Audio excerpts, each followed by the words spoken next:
What's up, gang? Thank you once again for tuning in to the Oddcast featuring the Odd Man Out. There's a lot of shows out there, so I'm honored that you guys are taking the time to listen to mine. I want to give a special thanks to Sam Tripoli, who had me on the Tinfoil Hat podcast, as well as his Patreon. It was a big honor. Thank you to the Swarm, those of you who've reached out to me, liked my Twitter and Instagram, and also like this podcast and subscribe to it. I really, really appreciate it. This week, I have the second half of my conversation with the fantastic Jesuit expert Johnny Cirucci. Last week, he took the time to inform us on the earlier, darker history of the Catholic Church and the Jesuits and their role in some really interesting events throughout history. Well, this week is no different, except he works his way all the way up to the present time, which is very interesting and shows you also the Jesuit role in modern day. He starts off with the Medici family, who haven't really been a big part of mainstream history, but should have been. He kind of schools us on the truth about the Rothschilds and really covers a lot of ground. So you don't want to miss this one. I had a great time, and I just love the second half. So I really don't have a lot to add to it because really you just have to get in there and listen. And I think that you'll be really pleased with this episode as I am. So really, without wasting any more time, let's get right into it. I think the Medici family provided 4 different popes, most powerful position in the world. And yet Rothschild is the name that pops up. Rothschild? You know, there are sources that don't even believe the Rothschild family is Jewish. I've heard that, yeah. There is a phenomenal book, an absolute must. After you buy all of Johnny's 4 books, there's one other book that you have to have next on the list, number 5. And I'm saying that tongue-in-cheek, but Frederick Tupper Saucy's Rulers of Evil is an absolute must-have. And he gets into this issue. And he very, very smartly breaks down the first big Rothschild and his banking venue that he manipulated the name to create an odd acronym, Meyer Amschel Rothschild Son. All right, well, that's kind of weird, and that's wordy, and that's clumsy. What's the acronym? Mars. Mars is the Roman god of war, and it is supposed, the myth goes, and there probably is something to this, that insiders leaked information to Meyer Amschel Rothschild so that he could bet on the outcome of Waterloo and Napoleon's defeat, and therefore elbow his way in to wealth. And of course, Napoleon Bonaparte, another Freemasonic Roman Catholic, who was thoroughly controlled by Jesuit-trained Roman Catholic priests named Father Abbe Joseph Sias. As a matter of fact, on the suppression, the so-called suppression of the Jesuits, I'm really getting ahead. The suppression of the Jesuits, where did the Jesuits in France, devout Roman Catholic France, and this is why Tupper Saucy is spot on. Tupper Saucy believes, and I agree with him, the Jesuits manipulated their own suppression. There's no way that Roman Catholic countries, France, Portugal, Britain, devoutly Roman Catholic up until the advent of Henry VIII, there's no way that devout Roman Catholic sovereigns would go against the Jesuits. The Jesuits were a response to Martin Luther. They run the so-called Counter-reformation. They are the special forces of the Vatican. If you really want to serve, quote-unquote, God, and you're a Catholic, then you dedicate your life to the order of Ignatius of Loyola. The Company of Loyola, by the way, just happens to be the same nickname for the Central Intelligence Agency, the Company. That's pure coincidence. It has nothing to do with the fact that the OSS was founded by devout Roman Catholic, DuPont Wall Street lawyer, and Knight of Malta, Bill Donovan. Just like the Federal Bureau of Investigation, I usually say it Inquisition, the Federal Bureau of Investigation was founded by devout Roman Catholic Charles Joseph Bonaparte, great-grandnephew of Napoleon Bonaparte. Just a coincidence. The same reason why the NSA is located in the colony of Maryland, created by Lord Calvert as the Catholic colony, as is the so-called capital of America, which used to be called Little Rome on the Potomac. And by the way, a capital is named after one of the 7 hills of Rome, also in Revelation 17, Capitoline Hill. All nations have a central authority and power, a capital, which is traced back to Rome. A city is named because it has grown to the size where it is controlled by a Roman Catholic bishop. Our very language is controlled by Rome. The experts that tell you what your law is, lawyers. The experts that tell you what your medicine is, doctors, they use the language of Rome, the centuries, millennia dead language of Latin. That's so they can mask their skullduggery in the language of Rome. All by design.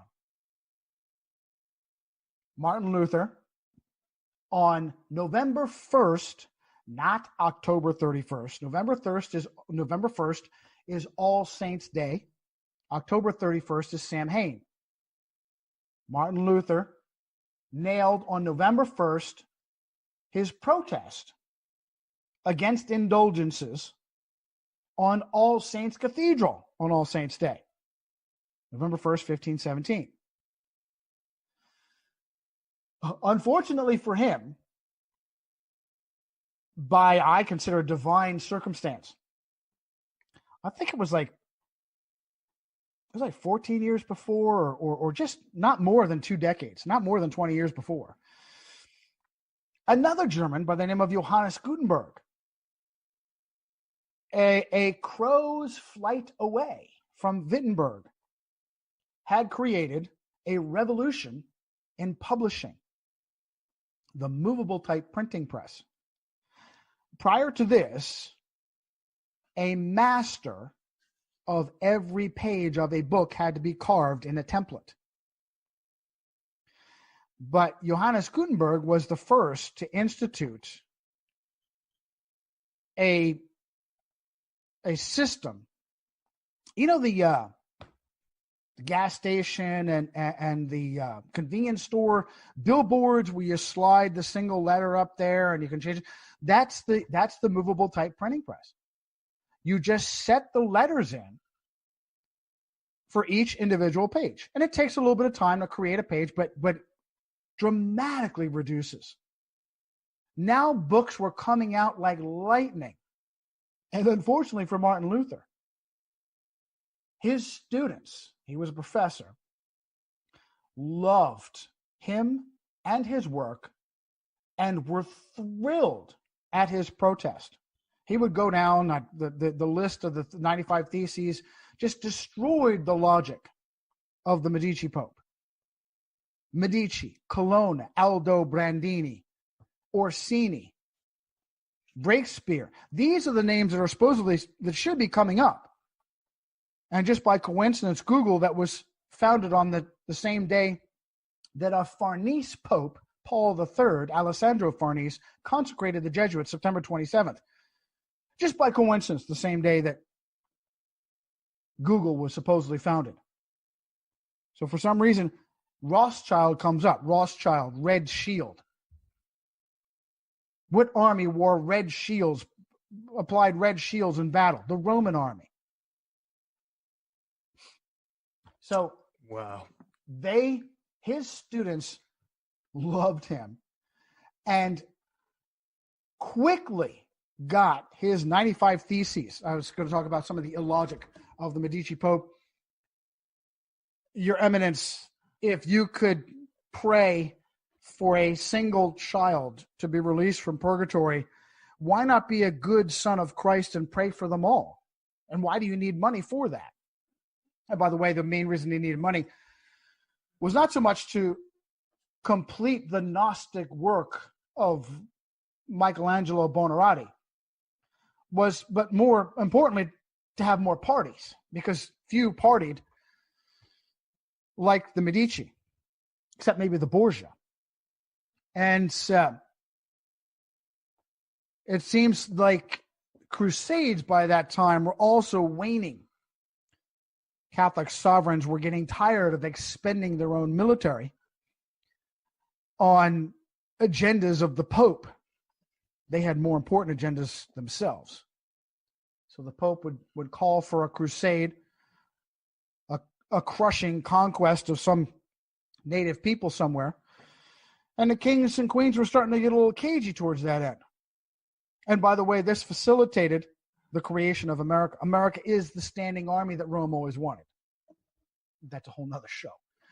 But I may hold you to that. Yeah, no, I am at your service. I am at your service. This is information that we can keep going and going and going. And as many times as you want me to come back, I'm here. Happy to do it. Fantastic. So, thank you. Martin Luther and this started an avalanche. And originally his intent was to reform his Catholic Church. But in a short period of time, after several examinations, diets they were called, he became convinced that there was no reforming his church. There was only breaking away was possible. And again, by divine intervention, there was an authority that was on his side. The vast majority of authorities then and to this day bow to Rome. Even the most stalwart supposed Protestant authorities, Elizabeth I, James I, really didn't care about religion.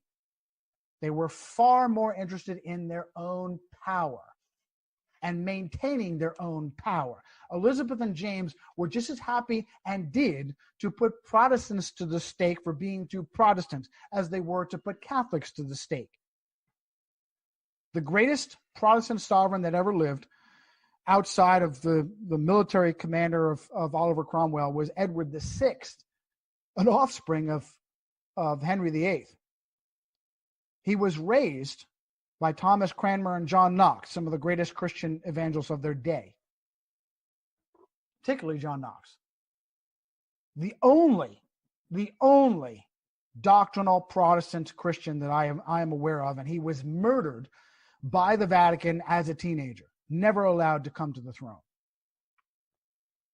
He tried to install his Protestant cousin, Jane Grey. She was murdered by a vicious Catholic.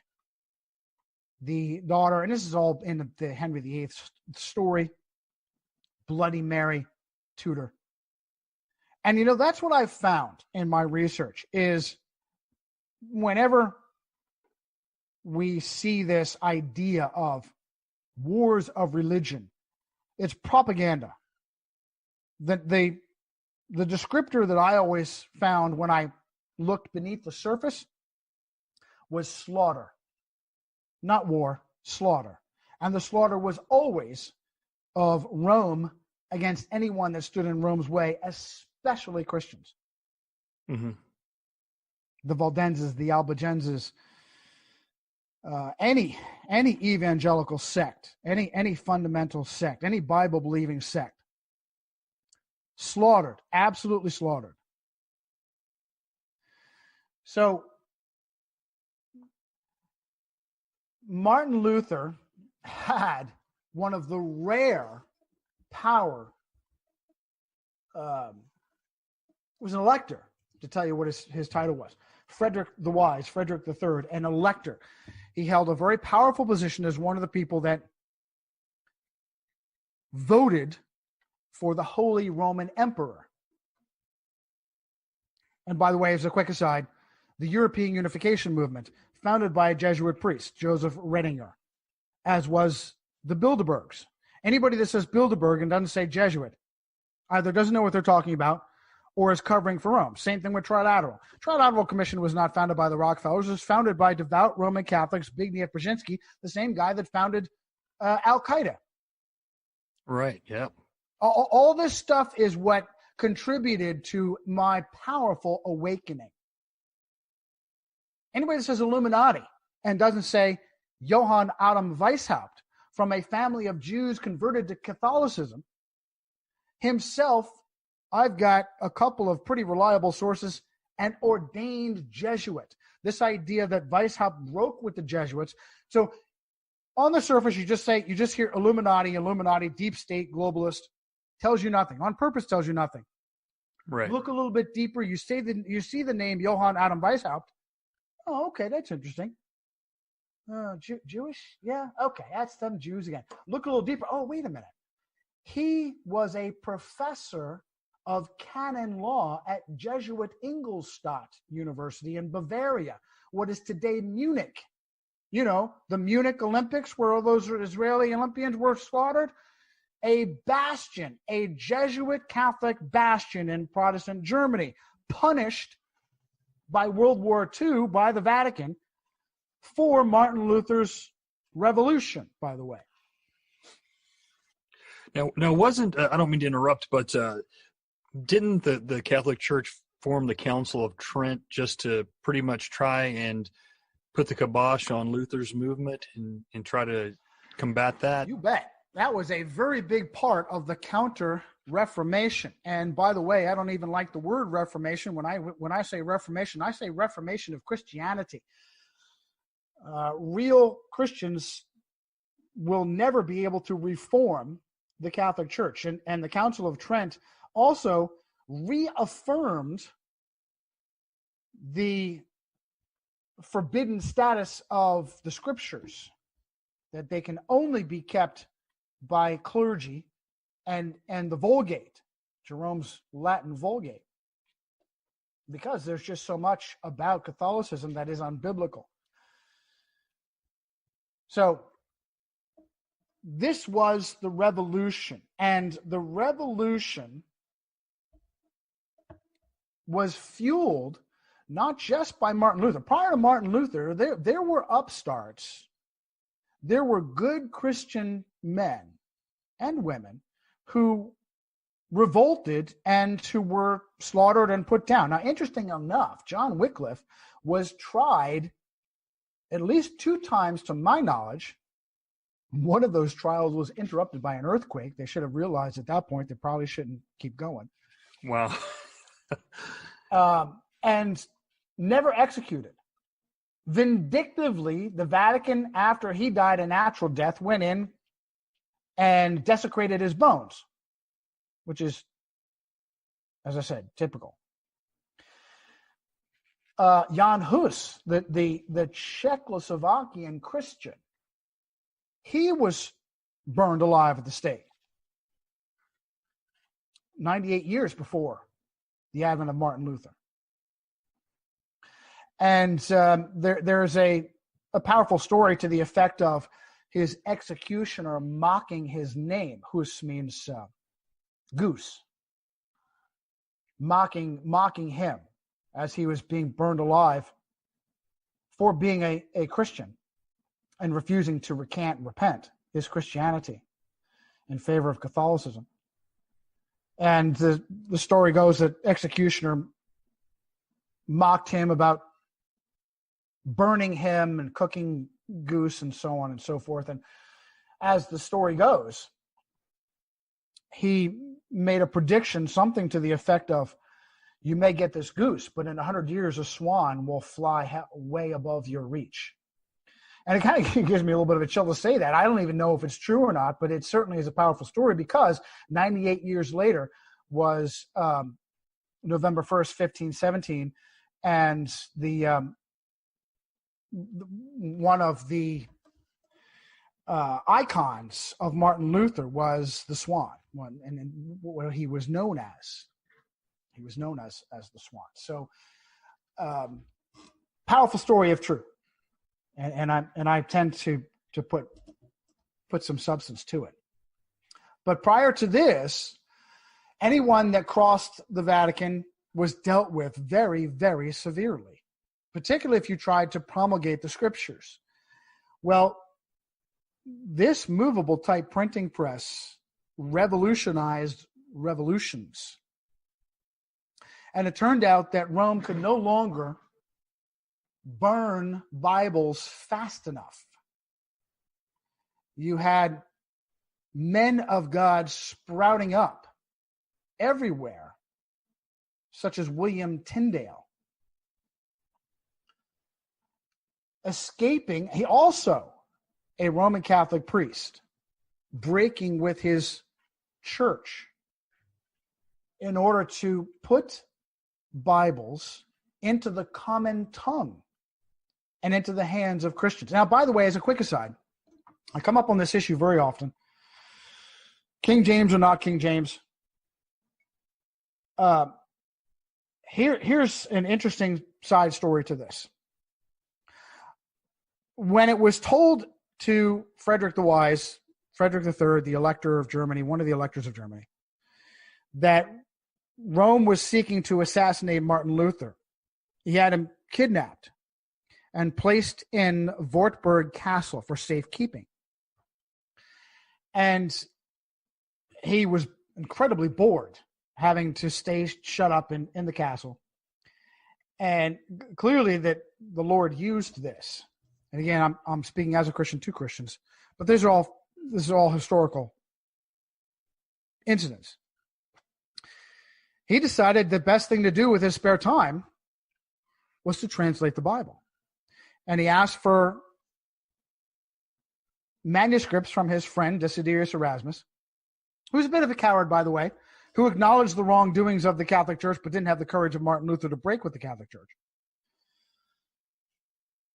The Latin Vulgate and Erasmus's Greek translations and manuscripts, and set about probably the most important thing he'd ever done, which is translate the Bible into the common German tongue. As a matter of fact, he bound Germany together with a single language. There was a lot of variation in the Germanic tongue at the time. And it is absolutely a powerful story to tell how it is that he did this. He would put on a disguise, go into the nearby towns and pubs as an aristocrat, Junker Jorg, a knight, and listen to how the common folk spoke and talked. And that is the language he used for his Bible. It was basically a paraphrase. When you see the modern English versions, the paraphrase Bibles are the least accurate. But they're usually the easiest to understand. That was Martin Luther's intent when he translated the Bible. And so we have this paradigm today of a very, very small handful of translations using the superior Textus Receptus manuscripts. The Codex Sinaiticus of Constantine von Tischendorf is a fabrication by Rome, purposefully written in with flaws.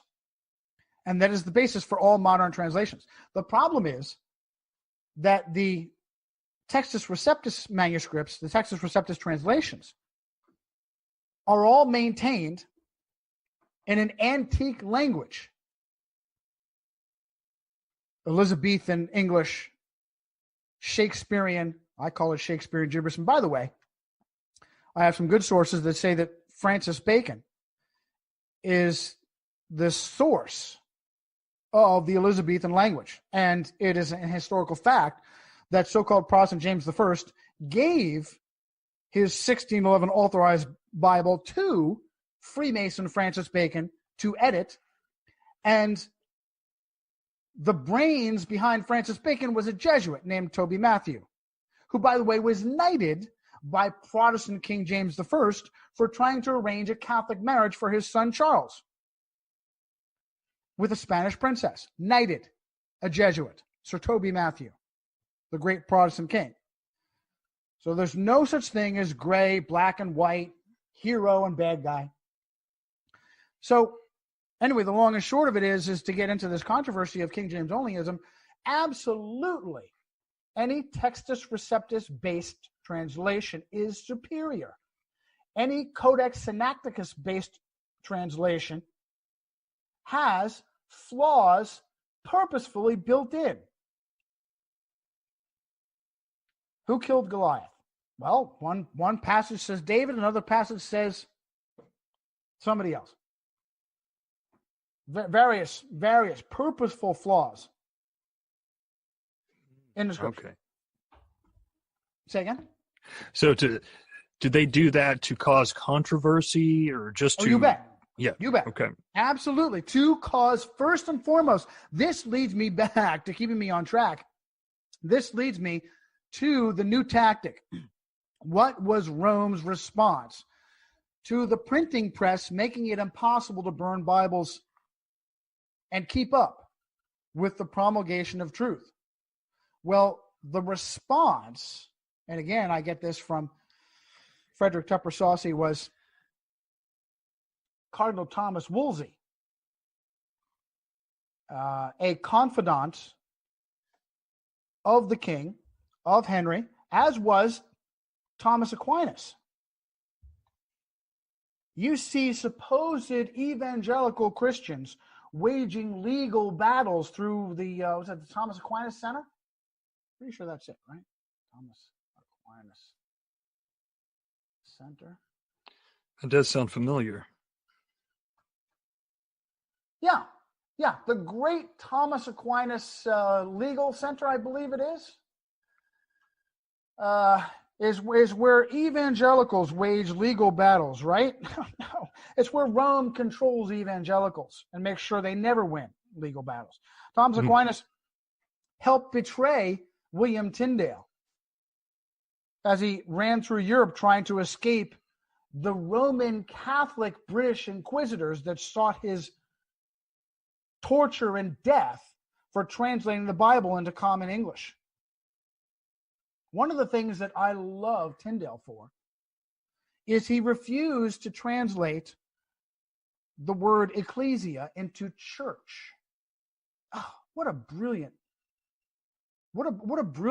understanding. He refused to, because that implied an infrastructure that does not exist. Christianity at its best is a decentralized person-to-person faith that was promulgated at the personal level. How did the early Christians live their lives? They did just that. They did not put Christ into a cubbyhole, have a sacred pilgrimage on one day of the week on Sunday, and take Christ out for an hour, go into a sacred site. And by the way, all the major cathedrals in the world are built on dead bodies, thoroughly pagan, nothing to do with Christianity. And have an expert tell them what they believe. Has nothing to do with Christianity. Completely pagan, completely centralized, completely controlled. And that expert teaches you Jesuit heresy, futurism, Zionism, dispensationalism, pre-tribulation rapture, all Jesuit heresies designed to put Christians asleep and make Rome disappear. Well, I think that, people, as I said at the first of the show, they have no idea about this history. And even some history buffs have no idea about this history because it's been so well suppressed, as you've mentioned. And the Jesuit hand in history, and especially even modern history, is so rich and unbelievable. It's like drawing a line in every space. You draw three more lines to other Jesuits. It's like, from the. I think it was William. Was it Ramsey? Not William Ramsey. That formed or helped form the higher degrees of Freemasonry. And then it went on through to just different governments, especially the U.S. government. You mentioned, that Washington, D.C. used to be called Little Rome on the Potomac, but it was actually, not to cut you off, OM, no. but it was the Jesuits that created the degrees of Freemasonry, and that's acknowledged by the Jesuit historian Albert Mackey. Right, yeah. It was the Jesuits that created the degrees of Freemasonry at one of their colleges. And to help to install it. Go ahead. Yeah, no, you're right. The College of Claremont. Yes. I wanted to say his last name was Ramsay, but I could be wrong. I can't remember the main Jesuit who it was credited for that. And also, we talked about Washington, D.C., which was originally Little Rome on the Potomac. And what was the family, the Carroll family? That look at the architecture. The architecture of Washington, D.C., so-called Washington, D.C., is the mirror image of the Gnostic, perverted sex architecture, Freemasonic sun worship architecture of the Vatican. St. Peter's Square is a mirror image. You have a phallus of Osiris across from a womb of Isis. And Washington, D.C. is actually much more pornographic in this massive phallus of Osiris that is actually 6,666 inches tall. Mirror image. Right. Isn't that amazing that the first thing you see, the father of the country, his monument is a giant pagan penis. Exactly. People tell you that's the Washington Monument. I don't think of George Washington when I see that. And by the way, George Washington died with a Jesuit named Leonard Neal by his side. Yeah, I remember that. That's amazing, isn't it? Because they only want to have you think he was a Freemason, but like you said, the Masons made the Jesuits built the higher degrees, so it doesn't really matter. He could have been both, and but you never hear the Jesuit part. You never hear that he may have been a Jesuit. It is well known that George Washington had a painting of the Virgin Mary in his house. His rules of etiquette and civil behavior was that we put out this myth, his rules of civility that he wrote as a teenager. This myth that he was such a child prodigy that he came up with this himself. Well, it has since been admitted that this was nothing more than a schoolhouse exercise. And this book, The Rules of Civility and Decent Behavior, was actually written by French Jesuits. So where was Washington being educated? And why? How is this in his background? Clearly, there is a hidden history. And Tupper Saucy gets into this, talks about a mysterious professor that goes about fomenting the revolution on behalf of European powers. And he makes a very powerful case that this was Lorenzo Ricci, the superior general of the Jesuits at the time. Wow. And that's amazing. The overall agenda, OM, is simply this. As I said, by the 1700s, Rome had been sick and tired of begging other Catholic nations to utilize their militaries. She was creating a country from the beginning to be her sword arm, and that's exactly what the United States has been to this day. I found this out the hard way when I was in the military. I found out that my sacrifices, particularly overseas in Iraq, was in direct opposition to my ideals and my Christian faith. When I came home, my fellow citizens were less free than when I left, And my brother and sister Christians were in a far worse state than before I got there as a soldier. Everywhere the United States military has gone, Christians suffer. And it tells you exactly what you need to know, who is controlling. Step back and look. The coronavirus. Who is leading Donald Trump? Donald Trump, outgoing president, trained by the Jesuits at Fordham. All of his children, almost all of his children, trained by the Jesuits. Fordham, Georgetown. Ivanka did exactly as he did, 2 years with the Jesuits at Georgetown, then transferred to the so-called private University of Pennsylvania, and I have a source that says the University of Pennsylvania, secretly controlled by the Jesuits. Jesuit-trained evangelical Donald Trump has installed more Catholics than the previous Barack Obama. Barack Obama, the great far-left community organizer, trained by Jesuit Greg Galuzzo in Chicago how to community organize. How is it that during the advent of Barack Obama, we all hear about how far-left communist community organizer he was, and nobody says the word Jesuit behind who trained him to be a community organizer? It's just amazing.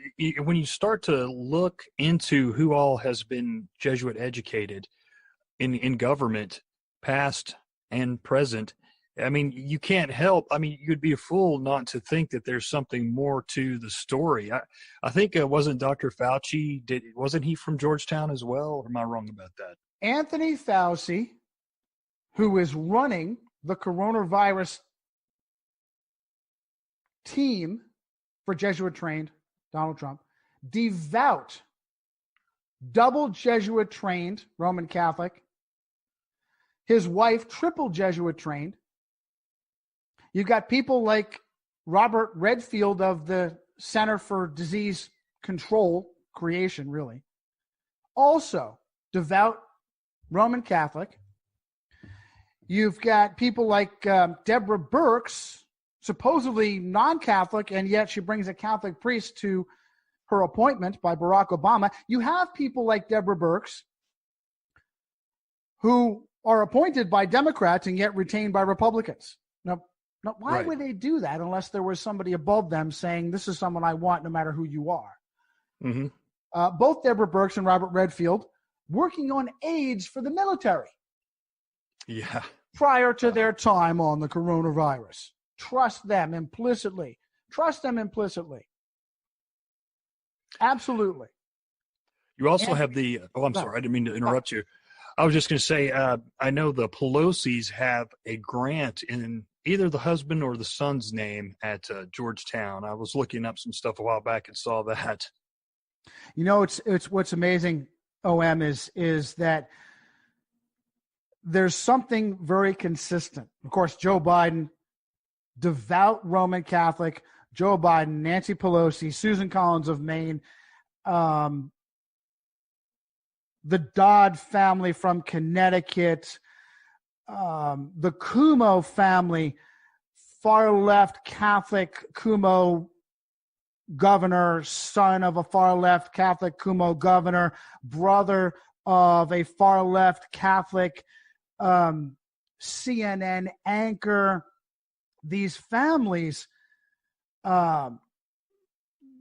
the Boggs family in Louisiana, they're just Podestas. The Podestas, Leon Panetta now has a son in politics. The examples on and on. As a matter of fact, the Boggs family also back and forth. Brzezinski's, the Brzezinski, Mika Brzezinski, the daughter of Zbigniew, also an anchor. You've got these people like Pat Buchanan sitting across from Chris Matthews. Both of them Jesuit-educated Roman Catholics, supposedly right and left, in the same way that you've got people like Jesuit-trained Timothy Francis Leary, the godfather of the drug movement, sitting across from his best friend, Jesuit-trained George Gordon Battolini, FBI conservative, all laughing their way through their debates. That reminds me of, wasn't it Pierre Teilhard de Chardin? I think I may be saying that wrong, That's but right. he's like the father of transhumanism, and he was a Yes. Oh, Jesuit priest. also, Yeah. yes. Um, also quite an ecumenist. He's also the father of the New Age. This idea that everyone is saved whether you have Jesus or not, Right. is Jesuit. It's Teilhard. Oh, by the way, Teilhard wore quite a few hats, including paleontologist and archaeologist. And Teilhard managed to travel quite unhindered through our enemy, China, communist China. Now, how is it that was possible? It's because one of the first places the Jesuits went to after their inauguration was in Asia.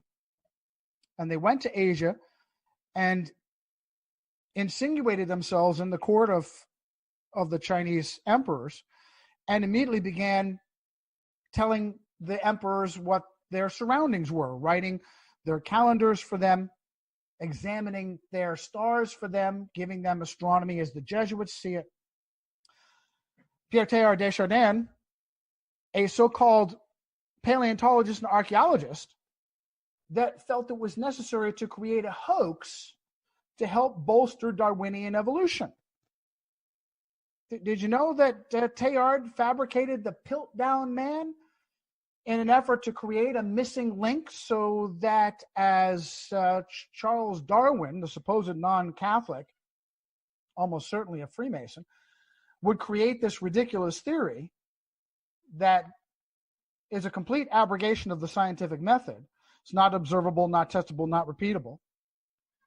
Goes entirely against the second law of thermodynamics, which is that all forces in nature naturally move from order to chaos. The so-called theory of evolution is the only thing that contradicts that. Why is it that every time so-called science attacks Christianity and the Bible, Jesuits run to the rescue of science? Mm-hmm. People started asking, well, all right, so you've got this so-called Darwinian evolution. Everything happened by random chance. Absolutely ridiculous, the complexity of the human body would arrive by so-called mutation, random mutation. Patently absurd. No, there is not a single example in nature of an entire species change from one species to another. There are no macro examples. There are a smattering of micro examples of slight changes. I know they love to point to the so-called peppered moth during the pollution of Europe as a supposed evolutionary change in the color of a moth. And from there, we extrapolate a tadpole into a human being. The complexity, ridiculous, patently absurd. Why do you have Jesuits running to the aid of pseudoscience? People questioning, well, if I'm to accept this, there's still a question you can't answer. Where did this all begin? There had to be a beginning, and there had to be an intelligence behind the beginning. Oh, the Jesuits have an answer for that too. And one that has nothing to do with the Bible, one that bolsters pseudoscience attacking the Bible. Jesuit-trained Roman Catholic priest Georges Lemaitre fabricated the ridiculous idea that first there was nothing and then it exploded, the so-called Big Bang. Did you know the Big Bang was created by a Roman Catholic priest? I did not. Very few people do. The ridiculous idea that answers the unanswerable question for Darwinians. When people are asking, well, okay, where is this big leap from primate to human being? A Jesuit priest, the godfather of the New Age, Pierre Teilhard de Chardin, thought he would fabricate a hoax to come to Darwinian aid. The fact that there are hoaxes being promulgated by scientists tells you that it's not science. Same thing with medicine. Go ahead. No, I was just agreeing with you. Yeah, it's unbelievable. The Jesuits are at every turn, and the average person would never think of it. They would never know even where to look, and that's why we have people like you have done such great research that can turn these people on to this information. I was looking up while you were talking there, a few more people who've been Jesuit educated who've been in the news lately: Hunter Biden, Gavin Newsom, Steve Bannon, Paul Manafort, Jerome Powell of the Federal Reserve, Justin Trudeau. But I thought of somebody else. I believe you can correct me if I'm wrong, but I think Stalin was also Jesuit educated. No, well. Stalin was a Jesuit priest. Oh, okay. Wow. I have on a source that Stalin. It is historically acknowledged that Stalin went to the so-called Orthodox seminary in Tiflis, Georgia. Stalin was not Russian; he was Georgian. But I have it on a solid source that the Orthodox seminary in Tiflis was actually run by Jesuits. And he was ordained.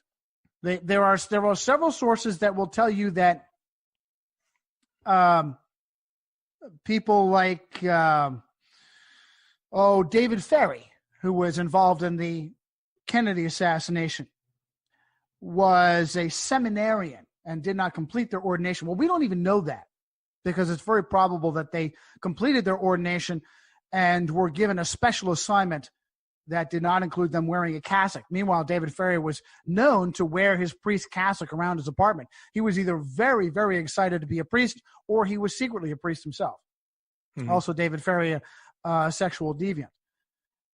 And sacrificed and killed by the same people that he worked for. So keep that in mind. Anybody that wants to be a part of this, they will happily do you dirty at any time.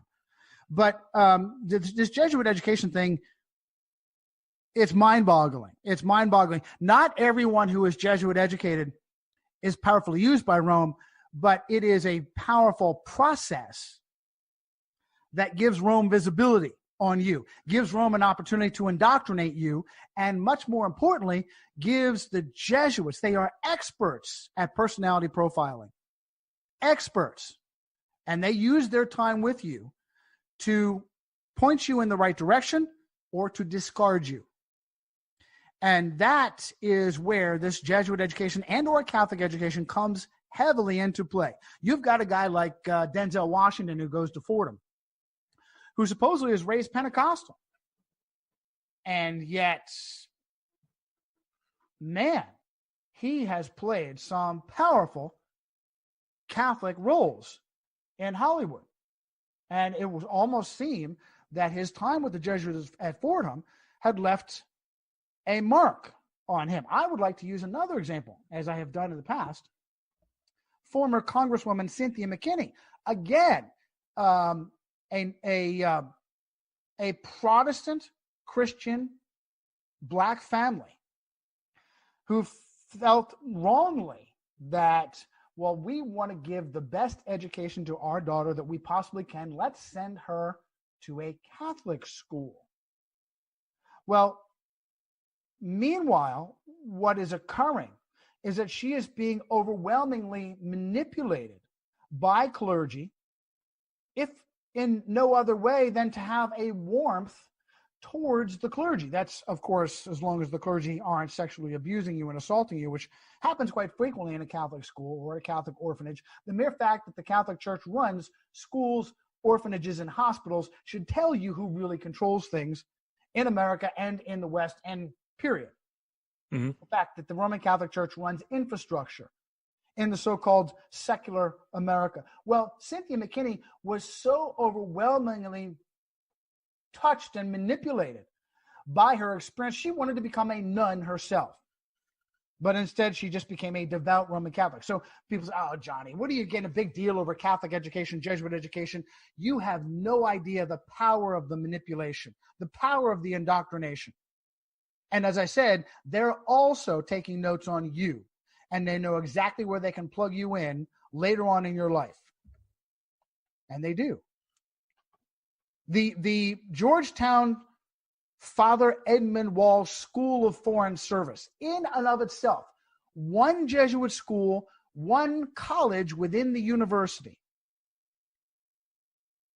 The number of dignitaries and power players that have come from the Edmund Wall School of Foreign Service is dizzying.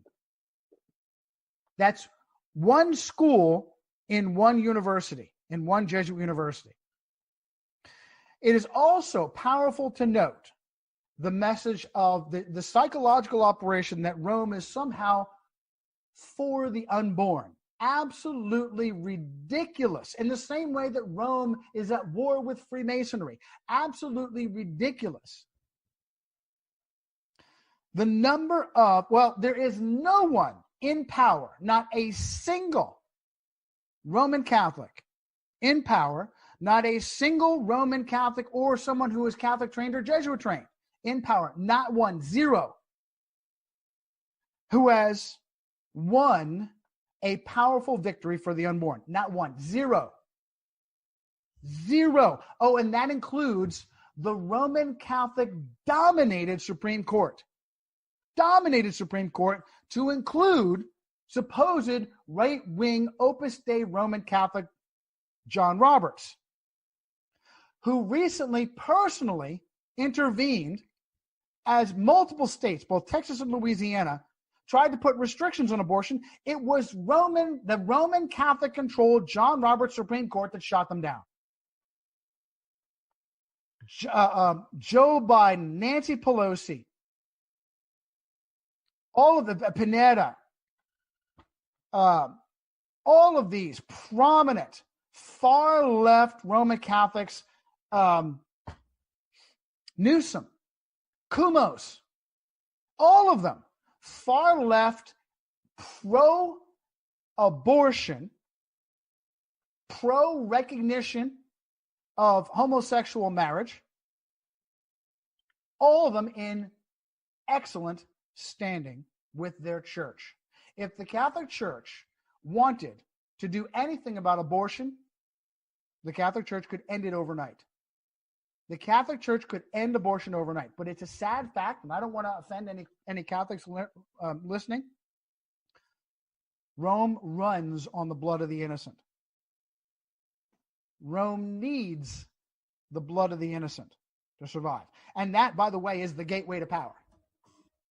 The difference between what we're talking about before, left and right. Yeah. What are you willing to do to get into power? I recently covered on my streams. And by the way, my stream's taken off. The price for me doing what I do is to be disappeared. YouTube deleting my second channel just recently. One of the streams that I was delivering before this, my channel was disappeared, was how devout Roman Catholic and sexual deviant, extreme sexual deviant, Stephanie Germanata, also known as Lady Gaga, may have murdered her rival in order to get her own start. A sort of blood sacrifice. What are you willing to do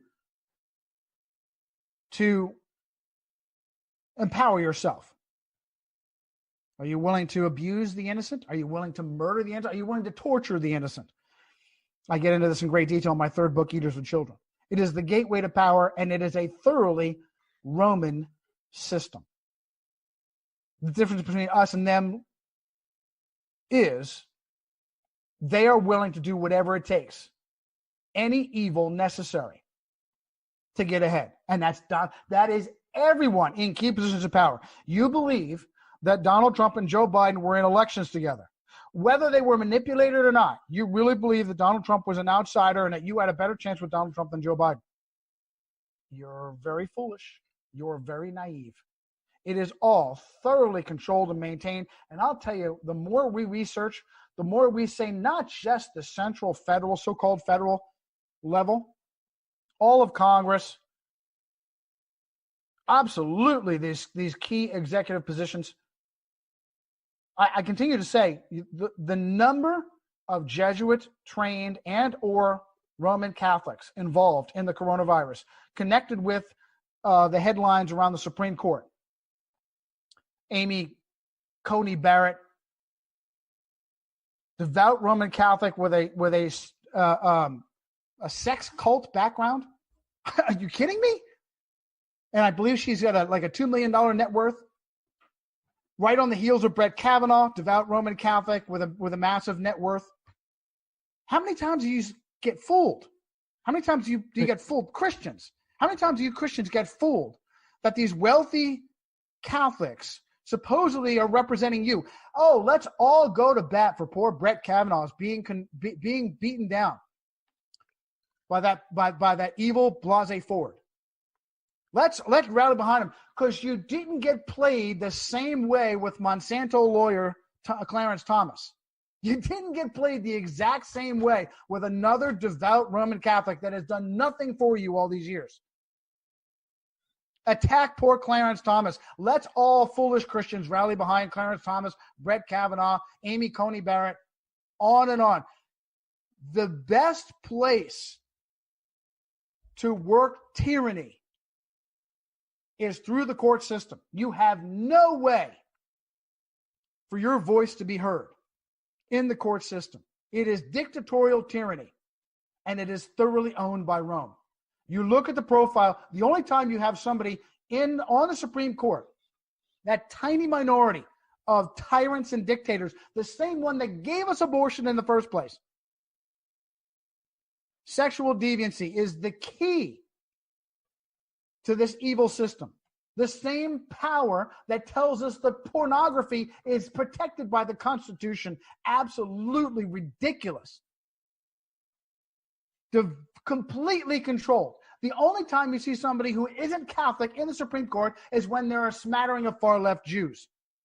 Oh, yeah, Neil Gorsuch. He's supposedly a Protestant, right? Episcopal Protestant. So much like Catholicism, I call it Catholic light. And guess what? He's also Jesuit trained at the same Jesuit school that Brett Kavanaugh went to, Georgetown Prep. But that's all right. Don't look at those Jesuits, OM. It's the Jews. Right, exactly. And, I think a lot of that, the whole legend of it's the Jews is, at least in America, I think a lot of that came from the Federal Reserve because, there were several families that were Jewish. And they intermarried, which gave them more power. But that's just a traditional thing that they do anyway. And I think that allowed the Jesuits and the Catholics to really kind of spread that around, that it's all as Ford called them, the international bankers, to try to make them sound like they're all Jews. But it's just not true. Banking, usury banking was created by the Vatican's shock troops, the Templars. It was invented. Usury banking was invented by the Templars, and it was perfected by the Italian Roman Catholic power families like the Medici. In fact, the word bank comes from the Italian banco, which is the counter that the Medici did their business over. Well, interesting. Amazing. Well, if people will start to look also at the Wall Street bankers and trace the Catholics and the Jesuits in Wall Street and CEOs of these television companies and these news organizations, I mean, it just goes on. And it's just mind blowing once you start to do the research. And thanks to you, I think I heard you on, I want to say it was a Freeman Fly episode, but I could be wrong about that. And that's how I found out about you. And I was like, wow, I've got to look into this stuff. And not even just a few days later, I was at a Goodwill with my wife, bored is out of my mind. And I was over looking at the books, and she's like, I'm ready to go now. And I looked down at this book, and for some reason, something told me, buy that book. So I grabbed it, and it was called The Secret Terrorists. And I thought it was about, I assumed it was about radical Muslims, but it was a few days later before I actually opened it up, and I was like, holy crap, this is this is about the Jesuits. So I read that book, and then I bought Illuminati Unmasked, your book, of course, and I ended up finding some of your podcasts with Bill Hughes, who wrote The Secret Terrorists. And I mean, you have such a wealth of information that people need to hear, and I'm so excited that we got to talk. And I hope that we get to talk and do some more work in the future. But would you mind telling the people where all they can find your information, find your books, and get a hold of you? You bet. Yeah, I enjoyed my time dramatically with Bill and Freeman too. And you know what's crazy is I did one interview with Freeman, and like 2 years later, we ended up reconnecting, and it was like long lost friends. I was like, dude, where you been? And he's like, and he's very, very helpful. I was excited. So any opportunity I get, I would much rather be a regular guest on Freeman's show, but just to have the connection with him, he was sending me pictures from my latest book, Secret History. Very excited just to have that much. And so same thing with Bill. I mean, I thoroughly enjoyed my time with Bill, but he does not have a big digital footprint, and he kind of prefers to do things old school, and he's hard to get in touch with. So yeah, I just let people reach out to me because I don't have a lot of good experiences. So Odd Man, it's been my distinct pleasure. And as I say, as often as you want to bring me back, I am your servant. So to answer your question, I have a website, Johnny Cirucci, JOHNNYCIRUCCI, JohnnyCirucci.com. You can reach me by writing me at johnnycirucci.com. I have 4 books, Illuminati Unmasked, Secret History, Eaters of Children, and Weapons of Mass Destruction. I say, as a Christian, praise God, currently available on Amazon. You can go to Amazon and look me up, Johnny Cirucci or Giovanni Cirucci. Giovanni Augustino Cirucci is my full name. All 4 books are still there. I assume as I attempt to write a book about the coronavirus, that probably will not be carried by Amazon. We will see. I used to have multiple YouTube channels. I now only have one left. I have my backup channel, Resistance Rising, on YouTube. I have a Resistance Rising. I think actually it's Johnny Cirucci is the channel on YouTube, channel 3. I have 180 old episodes. Not old, but I don't do them anymore. Resistance Rising podcast on Blog Talk Radio. But for the most part, I would say use the website and the email, and you'll get a hold of me